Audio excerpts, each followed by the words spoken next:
Good evening. ఈరోజు క్లాస్లో మనం కొన్ని అంతర్జాతీయ సంస్థల గురించి మాట్లాడుతూ అలాగే మన దేశానికి సంబంధించిన ఒక ఇంపార్టెంట్ మంత్రిత్వ శాఖకు సంబంధించిన ఒక ఆన్లైన్ పోర్టల్ గురించి కూడా మనము ఈ క్లాస్లో తెలుసుకుందాం. ఇవన్నీ కూడా ఇప్పుడు మనం చూడబోతున్నాము. Kindly stay tuned. చూడండి, ఫస్ట్ క్వశ్చన్ వచ్చేసి international day of UN piece keepers. మనము మన క్లాసుల్లో ఎన్నో అంతర్జాతీయ దినోత్సవాల గురించి మాట్లాడుకున్నాం. మరి ఇన్ని జ్ఞాపకం పెట్టుకోవడం నిజంగా కష్టమే, కానీ నా సజెషన్ ఏంటంటే వీలైనంత వరకు జ్ఞాపకం పెట్టుకోండి. ఎందుకంటే దీంట్లోంచి ఏ ఒక్కటి వచ్చినా కూడా మనం కరెక్ట్గా గుర్తించగలిగితే మనకు ఒక మార్క్ వస్తుంది. అది మనకు బాగా అడ్వాంటేజ్గా ఉంటుంది. కాబట్టి ఈ పాయింట్స్ మీరు దయచేసి జ్ఞాపకం పెట్టుకోండి. So first point, international day of UN piece keepers. ఇది ఏ తేదీన జరుపుకుంటారు ప్రతి సంవత్సరం? ఇది ఐక్యరాజ్య సమితి ద్వారా నిర్వహించబడుతుంది. కరెక్ట్ ఆన్సర్ వచ్చేసి మే 29. ప్రతి సంవత్సరము మే 29న ఇంటర్నేషనల్ డే ఆఫ్ పీస్ కీపర్స్గా జరుపుకోవడం అంటూ జరుగుతోంది. రైట్. సో నేను మీకు ఇప్పుడే చెప్పాను, మనకు ఒకటి ఆన్లైన్ పోర్టల్, అది కొన్ని సంవత్సరాల క్రితం స్టార్ట్ చేయబడింది, కానీ మళ్ళీ ఇది న్యూస్లో ఉంది. ఎందుకో మనం చూద్దాం. MCA21 is an online portal of Niti Aayog, ministry of corporate affairs లేదా ministry of commerce and industry లేదా DIPP department. Right. And correct answer వచ్చేసి దీంట్లో option B, ministry of corporate affairs. చూడండి, మనకు ఇక్కడ MCA అంటేనే ministry of corporate affairs. Right. So దీనికి సంబంధించిన పాయింట్స్ నేను చెప్తాను, ఒకసారి చూడండి మీరు ఇక్కడ. సో ఆ మంత్రిత్వ శాఖకు సంబంధించిన సహాయ మంత్రి దీన్ని ఇటీవలే, అంటే మే 24, 2021న ఈ MCA21ని ప్రారంభించడం జరిగింది. రైట్. అయితే ఈ MCA అంటే మినిస్ట్రీ ఆఫ్ కార్పొరేట్ అఫైర్స్. ఇది యాక్చువల్గా మనం చూస్తే ఇది నేషనల్ గవర్నెన్స్ ప్లాన్ కూడా ఉంది. మన క్లాసులో దీని గురించి మనం మాట్లాడుకున్నాము. ఈ నేషనల్ గవర్నెన్స్ ప్లాన్లో మొత్తం 31 మిషన్ మోడ్ ప్రాజెక్ట్స్ అని ఉంటాయి. ఈ 31 మిషన్ మోడ్ ప్రాజెక్ట్స్లో ఇదొకటి. రైట్. MCA21 అనేది ఒకటి. సో ఇది దీన్ని ఇంప్లిమెంట్ చేసేది ఎవరు అంటే TCS, టాటా కన్సల్టెన్సీ సర్వీస్. ఇది బూట్ మోడల్లో దీన్ని అమలు చేయబడుతుంది. బూట్ అంటే ఏమిటి? Build, own, operate and transfer. అంటే అన్నీ తయారు చేసి టాటా కన్సల్టెన్సీ సర్వీస్ వాళ్ళే బిల్డ్ చేయడము, వాళ్ళే ఓన్ చేయడము, వాళ్ళే ఆపరేట్ చేయడము, తర్వాత ప్రభుత్వానికి ట్రాన్స్ఫర్ చేస్తారు. దాన్నే బూట్ మోడల్ అని అంటారు. జ్ఞాపకం పెట్టుకోండి. రైట్. అలాగే నెక్స్ట్ మనం ఇంకాస్త ముందుకెళ్తే ఇక్కడ నుంచి,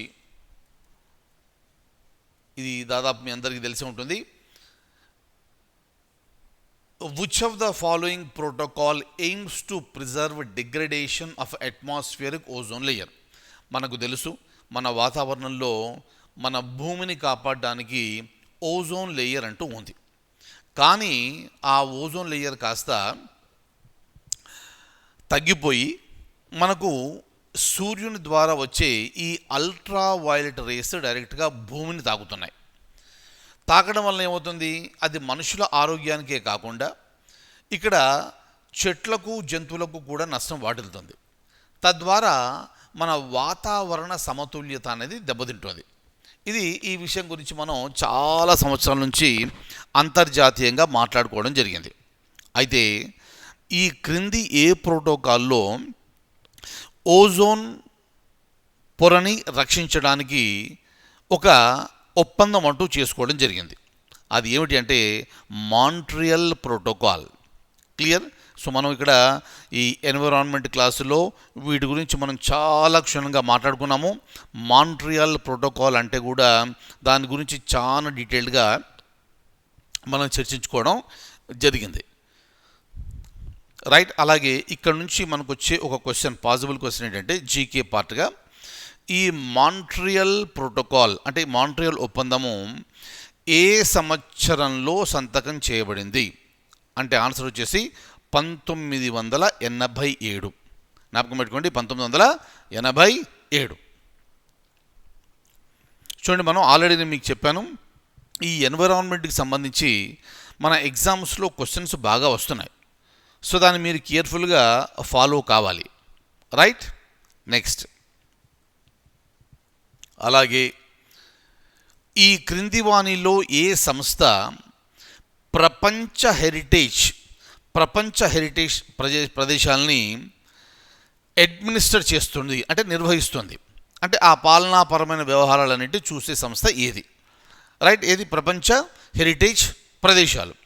అది UNESCO, UNICEF, World Bank or ICAR? Important one, answer వచ్చేసి యునెస్కో. రైట్. ఈ పాయింట్స్ మీరు జ్ఞాపకం పెట్టుకోండి.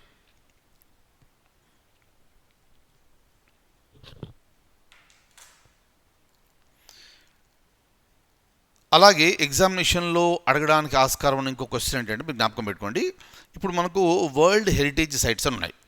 అవి 1100 పైగా ఉన్నాయి వరల్డ్ హెరిటేజ్ సైట్స్. అయితే ఒక క్వశ్చన్ ఏం రావచ్చు అంటే, ఏ దేశంలో ఈ వరల్డ్ హెరిటేజ్ సైట్స్ ఎక్కువగా ఉన్నాయి?